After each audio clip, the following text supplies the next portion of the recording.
सोचो, अगर एक श्मशान में कोई ऐसा इंसान हो जो मरे हुए लोगों की आत्माओं से सौदा करता हो, और एक दिन तुम्हारा अपना कोई उसी के कब्जे में चला जाए, तो क्या तुम उसे बचाने जाओगे या खुद उसकी दुनिया का हिस्सा बन जाओगे? लेकिन कहानी शुरू करने से पहले आप लोगों से बस एक ही रिक्वेस्ट है, चैनल को लाइक सब्सक्राइब जरूर करें। तो चलिए कहानी को शुरू करते हैं। रात के ठीक 12 बजे शहर के किनारे बसे पुराने श्मशान में एक अजीब सी हलचल शुरू होती थी। हवा अचानक ठंडी हो जाती, पेड़ों की शाखाएं बिना हवा के हिलने लगती और राख के ढेर से कभी कभी धीमी कराहने की आवाजें आती। लोग कहते थे वहां कोई इंसान नहीं रहता, लेकिन फिर भी कोई है जो हर रात आता है। उसका नाम था विक्रम तांत्रिक, उम्र लगभग 50 वर्ष, चेहरा झुर्रियों से भरा, आंखें गहरी और डरावनी, और उसकी हंसी जैसे किसी की मौत का जश्न मना रही हो। वो श्मशान में मृत आत्माओं से सौदा करता था। उधर शहर में रहने वाला 25 वर्षीय युवक राघव एक साधारण लड़का था, लेकिन उसकी जिंदगी उस रात बदल गई जब उसे अपने बड़े भाई की लाश मिली, बिना किसी कारण के, बिना किसी निशान के। डॉक्टरों ने कहा दिल का दौरा, लेकिन राघव को यकीन नहीं था। उस रात जब वो अपने भाई की अस्थियां लेकर श्मशान पहुंचा, तभी उसकी मुलाकात हुई अनन्या से। 22 वर्ष की, शांत चेहरा, लेकिन आंखों में डर साफ दिखाई दे रहा था। राघव ने पूछा, तुम यहाँ इतनी रात को क्या कर रही हो? अनन्या ने धीमी आवाज में कहा, मैं अपने पिता को ढूंढ रही हूँ। श्मशान में? राघव चौंका। अनन्या ने उसकी आंखों में देखते हुए कहा, वो जिंदा है, लेकिन अब इंसान नहीं रहे। राघव कुछ समझ पाता उससे पहले ही अचानक श्मशान की चिता की राख हवा में उड़ने लगी। दोनों ने पीछे मुड़कर देखा और उनका खून जम गया। एक आदमी काले वस्त्रों में, हाथ में एक खोपड़ी लिए, धीरे धीरे उनकी ओर बढ़ रहा था। वो था विक्रम तांत्रिक। उसने मुस्कुराते हुए कहा, नए मेहमान, स्वागत है। राघव ने गुस्से में कहा, तू कौन है? विक्रम हंसा, मैं वो हूं जो मौत को भी खरीद सकता है। अचानक उसने अपनी खोपड़ी से कुछ राख जमीन पर फेंकी और अगले ही पल जमीन से हाथ निकलने लगे। सैकड़ों हाथ, जले हुए, सड़े हुए, जो राघव और अनन्या के पैरों को पकड़ने लगे। अनन्या चीखी, भागो! राघव ने उसका हाथ पकड़ा और दोनों दौड़ पड़े।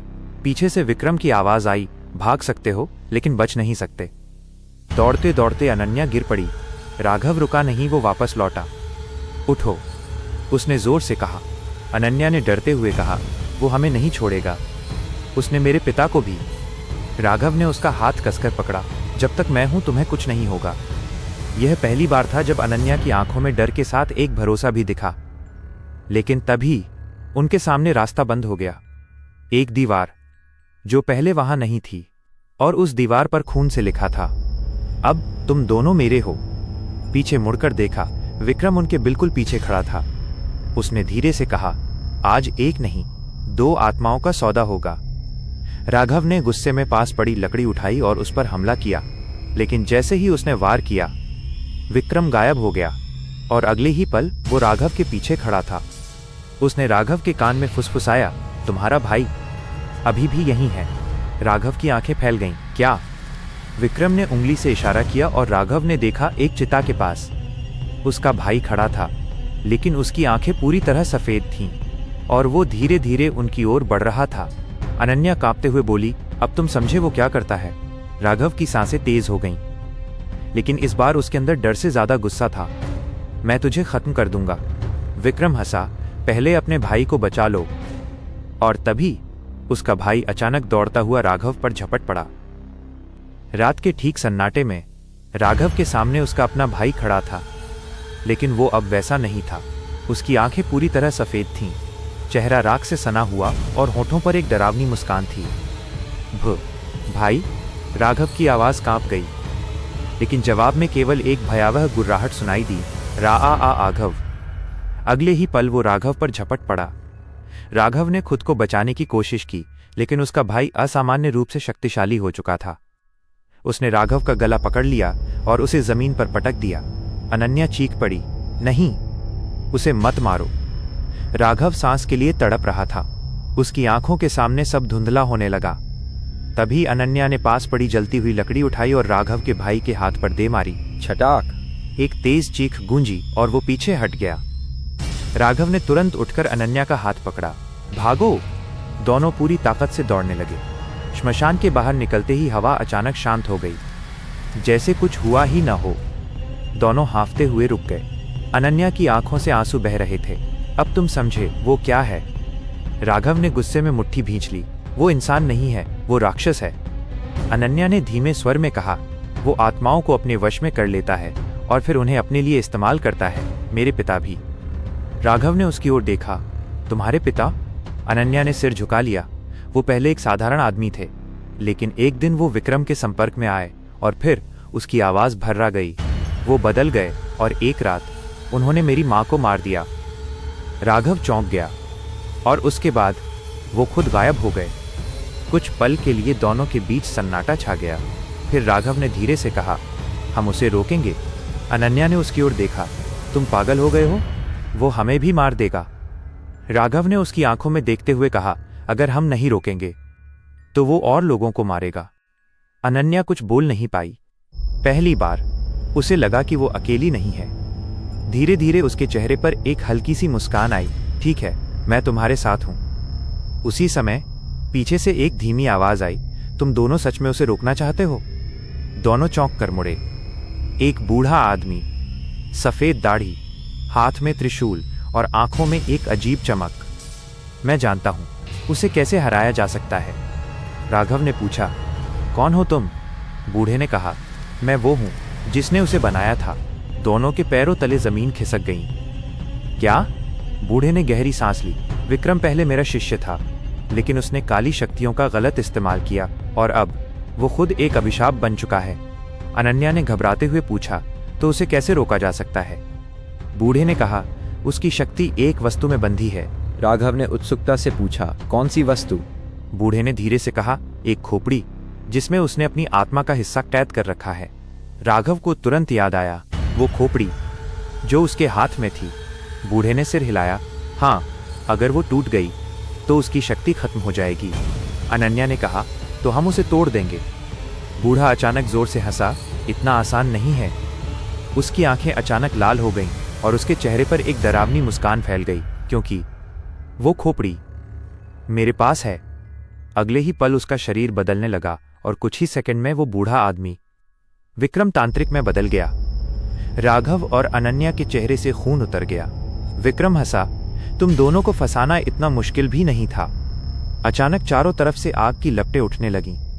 दोनों बीच में घिर चुके थे। अनन्या ने कांपते हुए कहा, अब क्या करेंगे? राघव ने उसका हाथ कसकर पकड़ लिया, अब लड़ेंगे। और उसी क्षण विक्रम ने अपने हाथ उठाए और जमीन से एक विशाल काला साया निकलकर दोनों पर टूट पड़ा। काला साया बिजली की तरह राघव और अनन्या की ओर बढ़ा। भागो! राघव चिल्लाया। लेकिन इस बार भागने का कोई रास्ता नहीं था। साया उनके चारों तरफ घूमने लगा, जैसे कोई शिकारी अपने शिकार के साथ खेल रहा हो। अनन्या डर से कांप रही थी। ये हमें मार देगा। राघव ने उसका हाथ और कसकर पकड़ लिया। जब तक मैं हूं, कुछ नहीं होगा। उसकी आवाज में डर नहीं, दृढ़ता थी। अचानक साया एक तेज चीख के साथ उन पर टूट पड़ा, लेकिन उसी पल राघव की जेब में रखी उसके भाई की राख चमकने लगी। एक तेज रोशनी फैली और साया पीछे हट गया। विक्रम की आंखें सिकुड़ गई हूं। तो ये बात है? राघव हैरान था। ये क्या हो रहा है? अनन्या ने देखा, तुम्हारे भाई की अस्थियां, वो तुम्हारी रक्षा कर रही हैं। राघव की आंखों में आंसू आ गए। भाई? लेकिन भावुक होने का समय नहीं था। विक्रम ने गुस्से में दहाड़ लगाई, ये सब ज्यादा देर नहीं चलेगा। उसने अपने हाथ आसमान की ओर उठाए और पूरा श्मशान कांपने लगा। जमीन फटने लगी और उसमें से एक एक करके डरावनी आकृतियां निकलने लगीं, आधी जली हुई लाशें, टूटी हुई हड्डियां और उनकी आंखों में वही भयानक चमक।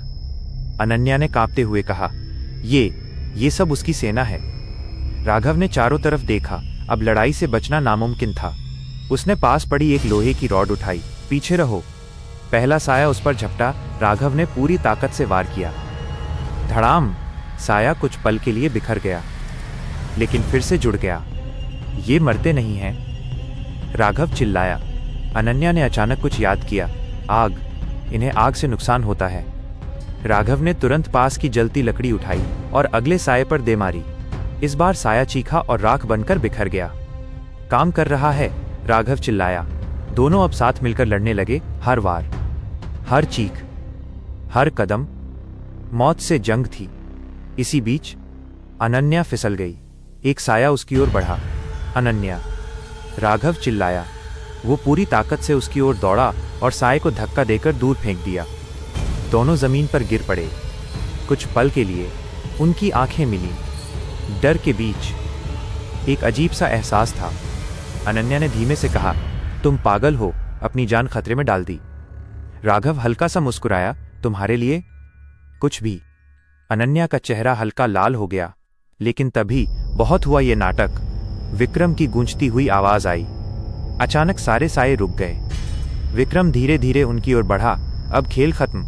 उसने अपनी खोपड़ी उठाई और उसमें से काला धुआं निकलने लगा। अब तुम्हारी आत्माएं मेरी होंगी। राघव ने दांत भींच लिए। पहले मुझे पार करना होगा। विक्रम हंसा, यही तो चाहता हूं। अचानक उसने खोपड़ी जमीन पर मारी। धड़ाम! पूरा श्मशान हिल गया और उसी क्षण राघव के सामने एक भयानक दृश्य उभरा। उसकी मां खून से लथपथ, उसका भाई जंजीरों में जकड़ा हुआ और वे दोनों उसे पुकार रहे थे, हमें बचाओ। राघव की आंखों में डर छा गया। ये सच है या? अनन्या ने उसका कंधा पकड़ा। नहीं, ये भ्रम है, उसकी चाल है। लेकिन राघव अब टूटने लगा था। विक्रम हंसा, तुम्हारा सबसे बड़ा डर तुम्हारे सामने। राघव घुटनों पर गिर गया। नहीं, ये सच नहीं है। अनन्या ने जोर से चिल्लाया, राघव, खुद को संभालो। लेकिन तभी उसकी मां की आवाज आई, बेटा, हमें छोड़कर मत जाओ। राघव की आंखों से आंसू बहने लगे और उसी पल विक्रम ने हमला कर दिया। काला धुआं सीधे राघव की ओर बढ़ा और इस बार कोई रोशनी उसे रोकने नहीं आई। काला धुआं सीधे राघव की ओर बढ़ा और इस बार उसे रोकने के लिए कोई रोशनी नहीं आई। अनन्या चीख पड़ी, राघव! लेकिन देर हो चुकी थी। धुआं राघव के शरीर में समा गया। अचानक उसका शरीर कांपने लगा। आंखें धीरे धीरे काली होने लगी और उसके चेहरे पर वही डरावनी मुस्कान उभरने लगी। नहीं! अनन्या की आवाज टूट गई। विक्रम जोर से हंसा, अब ये भी मेरा हो गया। राघव ने धीरे धीरे सिर उठाया। उसकी आंखें अब पूरी तरह काली थीं। वो अनन्या की ओर मुड़ा। राघव, प्लीज खुद को संभालो। अनन्या रो पड़ी। राघव कुछ पल तक उसे घूरता रहा। फिर अचानक उसने झटके से अपना सिर पकड़ लिया। नहीं, मैं इसका गुलाम नहीं बनूंगा। विक्रम की हंसी रुक गई। तो अभी भी लड़ रहा है? राघव दर्द से चीखने लगा, जैसे उसके अंदर दो शक्तियां लड़ रही हों। एक तरफ विक्रम का अंधकार, दूसरी तरफ उसका अपना दिल। और उसी समय अनन्या धीरे धीरे उसकी ओर बढ़ी। राघव, मेरी तरफ देखो। राघव कांपते हुए बोला, पास मत आओ, मैं तुम्हें चोट पहुंचा सकता हूं। लेकिन अनन्या नहीं रुकी। वो उसके बिल्कुल सामने आ गई। उसने धीरे से उसका चेहरा अपने हाथों में लिया। तुम वो नहीं हो जो ये बनाना चाहता है, तुम उससे कहीं ज्यादा मजबूत हो। राघव की आंखों में एक पल के लिए चमक आई। अनन्या! विक्रम चिल्लाया, नहीं। अचानक उसने अपनी खोपड़ी उठाई और उसमें से एक तेज काला प्रकाश निकला। अब खत्म। प्रकाश सीधे राघव और अनन्या की ओर बढ़ा। लेकिन उसी पल राघव ने पूरी ताकत से अनन्या को धक्का दिया और खुद उस हमले के सामने खड़ा हो गया। नहीं! अनन्या चीखी। धड़ाम! भयंकर विस्फोट हुआ। कुछ पल के लिए सब कुछ शांत हो गया। धुआं छंटा और अनन्या ने देखा, राघव जमीन पर पड़ा था, बिल्कुल शांत। राघव, उसकी आवाज कांप रही थी। वो दौड़कर उसके पास गई, उसका सिर अपनी गोद में लिया। आंखें खोलो, प्लीज। कोई जवाब नहीं। उसकी सांसें धीमी पड़ रही थीं। अनन्या की आंखों से आंसू बहने लगे। तुमने कहा था, मुझे कुछ नहीं होने दोगे। अचानक राघव की उंगलियां हल्की सी हिलीं। अनन्या चौंक गई। राघव? राघव ने धीरे धीरे आंखें खोली। इस बार उसकी आंखें सामान्य थीं। तुम ठीक हो? अनन्या ने रोते हुए पूछा। राघव ने कमजोर मुस्कान दी। जब तक तुम हो मैं ठीक हूं। अनन्या ने उसे गले लगा लिया। लेकिन यह सुकून ज्यादा देर तक नहीं रहा, क्योंकि तभी पीछे से ताली बजने की आवाज आई। वाह, क्या प्यार है! दोनों ने मुड़कर देखा। विक्रम अभी भी खड़ा था और पहले से ज्यादा खतरनाक लग रहा था। अब समझ आया तुम्हारी ताकत क्या है। उसकी आंखों में एक खतरनाक चमक थी। तो अब मैं उसे ही खत्म करूंगा। अनन्या का चेहरा डर से भर गया। नहीं! विक्रम ने हाथ उठाया और अचानक अनन्या जमीन से ऊपर उठने लगी। आह! वो हवा में तड़पने लगी। राघव चिल्लाया, उसे छोड़ दे। विक्रम हंसा, अगर बचाना है तो खोपड़ी लाकर दिखाओ। राघव चौंका, खोपड़ी? विक्रम ने कहा, हाँ, मेरी शक्ति का स्रोत। लेकिन ध्यान रखना, उसने अनन्या को और ऊपर उठा दिया। अगर एक पल भी देर हुई तो ये मर जाएगी। राघव की सांसें तेज हो गईं। एक तरफ अनन्या की जिंदगी, दूसरी तरफ विक्रम की शक्ति। अब फैसला उसे करना था। और तभी दूर अंधेरे में एक चमक दिखाई दी, जैसे कोई उसे बुला रहा हो। अनन्या हवा में तड़प रही थी, उसकी सांसें तेज होती जा रही थीं। राघव, बचाओ! उसकी आवाज़ कमज़ोर पड़ रही थी। राघव के सामने दो रास्ते थे, या तो वो भाग जाए या फिर उस अंधेरे में उतर जाए जहां से शायद कोई लौटकर नहीं आया। लेकिन उसने एक पल भी नहीं सोचा। मैं आ रहा हूं। उसने अनन्या की ओर आखिरी बार देखा और उस चमकती रोशनी की ओर दौड़ पड़ा। पीछे से विक्रम की हंसी गूंजी, जाओ और अपनी मौत खुद चुन लो। जैसे ही राघव उस रोशनी के पास पहुंचा, जमीन अचानक गायब हो गई और वो गहरे अंधेरे में गिरने लगा। आहा! कुछ सेकंड या शायद कई मिनट, फिर धड़ाम, वो एक ठंडी गीली जमीन पर आ गिरा। चारों तरफ अंधेरा था, इतना गहरा कि अपनी सांस की आवाज भी डरावनी लग रही थी। राघव धीरे धीरे उठा। ये जगह, अचानक सामने एक हल्की नीली रोशनी जली। उस रोशनी में एक दरवाजा दिखाई दिया, पुराना, टूटा हुआ, लेकिन उस पर अजीब चिन्ह बने हुए थे। और उस दरवाजे के ऊपर लिखा था, मृत्यु का द्वार। राघव का दिल जोर से धड़कने लगा। उसे समझ आ गया, यही वो जगह है जहां विक्रम की शक्ति छिपी है। लेकिन तभी पीछे से एक आवाज आई, वापस चले जाओ। राघव तुरंत मुड़ा। उसके सामने उसका भाई खड़ा था, लेकिन इस बार उसकी आंखें सामान्य थीं। भाई? राघव की आवाज भर्रा गई। उसका भाई धीरे से मुस्कुराया। तुम यहां क्यों आए हो? राघव ने कहा, तुम्हें बचाने और उस राक्षस को खत्म करने। भाई ने सिर हिलाया, बहुत देर हो चुकी है। नहीं, राघव चिल्लाया, मैं तुम्हें छोड़कर नहीं जाऊंगा। भाई ने धीरे से कहा, अगर तुम अंदर गए तो शायद कभी वापस नहीं आ पाओगे। राघव कुछ पल के लिए चुप हो गया। फिर उसने कहा, अगर मैं नहीं गया तो अनन्या मर जाएगी। भाई की आंखों में एक दर्द उभरा। तो जाओ, लेकिन याद रखना, उसने दरवाजे की ओर इशारा किया, अंदर जो भी दिखे उस पर भरोसा मत करना। राघव ने गहरी सांस ली और धीरे धीरे उस दरवाजे की ओर बढ़ा। जैसे ही उसने दरवाजा छुआ, एक तेज ठंडक उसके पूरे शरीर में फैल गई। QRRRRRRR। दरवाजा खुद ब खुद खुल गया। अंदर कुछ भी नहीं था, सिर्फ अंधेरा।